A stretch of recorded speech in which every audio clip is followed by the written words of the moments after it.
WWE में हमने कई सारे रेसलमेनिया देखे हैं और उन सभी रेसलमेनिया में कई बार ऐसा होता है कि हमको लगता है कि ये रेसलमेनिया बहुत कमाल का होने वाला है, बट वो ऐसा होता नहीं है।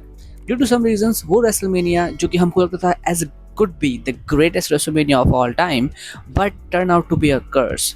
ऐसे बहुत से रेसलमेनिया हुए हैं ओवर द ईयर्स, लेकिन आज हम उनमें से एक रेसलमेनिया ऐसा चुनेंगे जो कि मुझे इंडीड लगता है, और मैं आपको भी एक्सप्लेन करूंगा क्यों कि वो रेसलमेनिया सच में डिजर्व करता था as the greatest WrestleMania of all times. जैसे कि इस बार जो रेसलमेनिया होने वाली रेसलमेनिया 40, उसको लोग कंसिडर कर रहे हैं कि as the greatest WrestleMania of all time.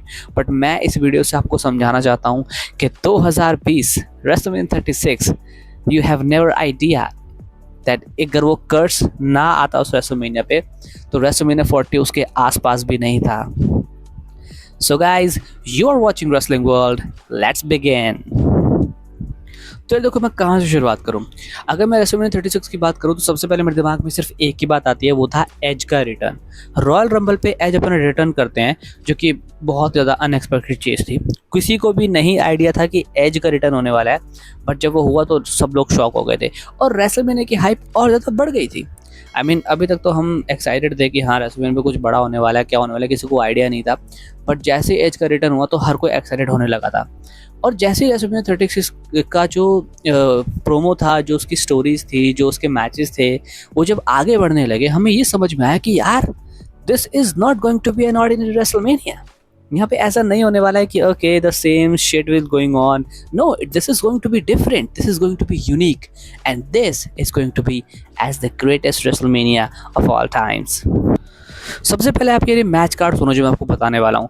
Brock Lesnar versus Drew McIntyre, Goldberg versus Roman Reigns, हालांकि जो कि रिप्लेस हो गए थे ब्रॉन स्ट्रोमैन से, Undertaker versus AJ Styles, John Cena versus Fiend, Edge versus Randy Orton, Becky Lynch versus Shayna Baszler and Rhea Ripley versus Charlotte Flair. हालांकि और भी 2-3 मैचेस थे, बट ये आप मैच की लिस्ट देखो।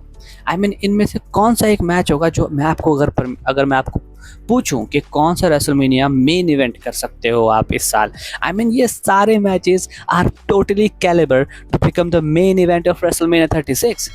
बट आफ्टर ऑल जो रॉयल रंबल जीतता है उसको मोस्टली वो मौके मिलते हैं जो कि ड्रू मैकिंटायर जीते थे उस साल, तो उनको मेन इवेंट करने का मौका मिला था।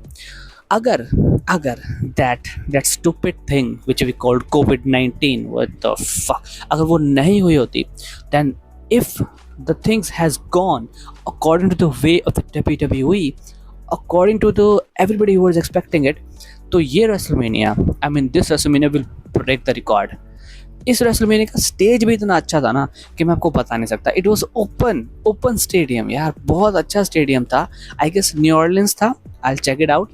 बट वो WrestleMania, everything was perfect. The matches were perfect. The storyline was perfect. John Cena was finally going 2.0 version with the feed in the which was obviously Bray Wyatt, and Edge is finally returned and he's facing his arch rival Randy Orton, and who can forget Rhea Ripley versus Charlotte Flair। And you know the irony of this WrestleMania, you know what is the irony, मैं आपको बताता हूँ कैसे। इस match में, इस WrestleMania में रिया replay और शार्लेट फ्लेयर का मैच हुआ था, जो कि रिपीट हुआ रेसलमेनिया 39 पे, जो कि लास्ट ईयर थी।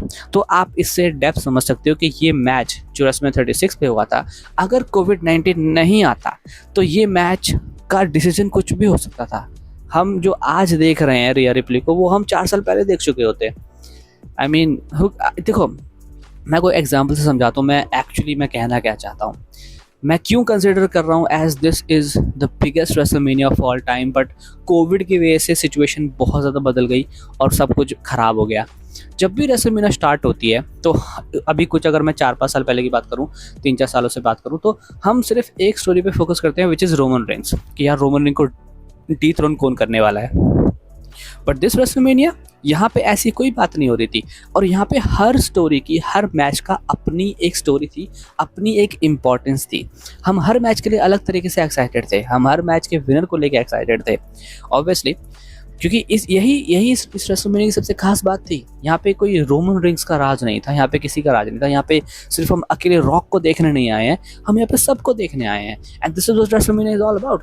There is a reason why WrestleMania is called the show of shows, क्योंकि वहाँ पे एक match can not define WrestleMania, right? You need 4 or 5 matches to define WrestleMania so that people can say, okay, this is WrestleMania because this is not the one match for which people are coming to see. अब थोड़ा flashback में जाते हैं, मैं आपको समझाता हूँ मैं कहना क्या चाहता हूँ। रेसलमेनिया 30 से लेके 40 तक क्या क्या हुआ है। WrestleMania 39 was nice. अगर मैं रेसलमेनिया 36 से पहले जाऊँ, which was WrestleMania 35, not excited. मैं बिल्कुल भी एक्साइटेड नहीं था उस रेसलमेनिया में, इस रेसलमेनिया के लिए। आई मीन ब्रॉक लेसनर और सेथ रॉलिन्स रेसलमेनिया को ओपन कर रहे थे। जो मेन इवेंट था वो ऑलरेडी ख़राब हो चुका था बॉच की वजह से, और सिर्फ एक ही मैच था, ट्रिपल एच वर्सेस बटिस्टा, जिसके विनर से हमें कोई एक्सपेक्टेशन भी नहीं थी। उससे अगर पहले जाएँ हम, विच वॉज रेसलमेनिया 34, और वहाँ पे किसी मैच के लिए मैं एक्साइटेड नहीं था, सिर्फ एक ही मैच के लिए एक्साइटेड था, जो कि था अंडरटेकर वर्सेस जॉन सीना। देखो, मैं जो ये आपको एग्जांपल दे रहा हूँ इसका तो ये नहीं कि रेसलमेनिया बहुत ख़राब थे। रेसलमेनिया अपने ही पॉइंट में हमें अच्छा से लगता है, क्योंकि हम हर चीज़ के लिए एक्साइटेड होते हैं, हमें लगता है कुछ सरप्राइज़ होने वाला है, इसलिए लोग आते हैं।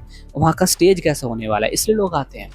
अगर हम उससे पहले जाए, WrestleMania 33 which was a good show, मुझे काफ़ी अच्छा लगा, except the main event, which was very bad because of the health of the Undertaker. And then it was a nice show. Then we go back again, which was WrestleMania 32. I mean, one of the worst WrestleMania of all time. I hate that WrestleMania. Then we go back to WrestleMania 31. Again, it was nice. WrestleMania 31 was very nice. I'm really sorry. It was one of my favorite WrestleMania of all time. Then we go back to WrestleMania 30, which was okay, which was a nice show, which was amazing show. WrestleMania 30 was amazing. Main event भी अच्छा था, और obviously Undertaker की streak जो break हुई थी वो भी उसका भी दुख था हमें। तो अगर आप मुझे ये कह रहे हो WrestleMania 30 से लेके WrestleMania 40 तक आप बेस्ट 2 से 3 से 4 WrestleMania दोगे हमें, so which it is not a good score. We want at least 8 WrestleMania in 10 years to be the best. So that is my point. WrestleMania हर साल वो हाइप क्रिएट नहीं कर पाता, बट इस साल चीज़ें थोड़ी सी अलग हुई हैं। और हाँ, इस साल ऑब्वियसली हम एक स्टोरी लाइन के लिए ही जा रहे हैं WrestleMania में, और वो कि ऑब्वियसली वो कि है रोमन रेंस को डीथ्रोन करने वाला कौन है। क्या वो कोडी रोड्स ही होने वाला है? क्या रॉक जो है वो इंटरफेयर करके रोमन को मैच कॉस्ट करेंगे, या फिर वो कोडी को मैच कॉस्ट करेंगे? तो ये सब चीज़ें हैं, हम सिर्फ एक स्टोरी के लिए भाग रहे हैं। But WrestleMania 36 was very different, and that's why मैं हमेशा लोगों को कई बार बोलता हूँ कि WrestleMania 36 could be the greatest WrestleMania of all time if it wasn't cursed by COVID-19. And that's it guys, that was a video. आप बता सकते हैं कमेंट सेक्शन में कि आप क्या मेरी बात से सहमत हैं, और आप कमेंट सेक्शन में बता सकते हैं कि आपका फेवरेट WrestleMania कौन सा था। I'll see you guys in the next video. Thank you.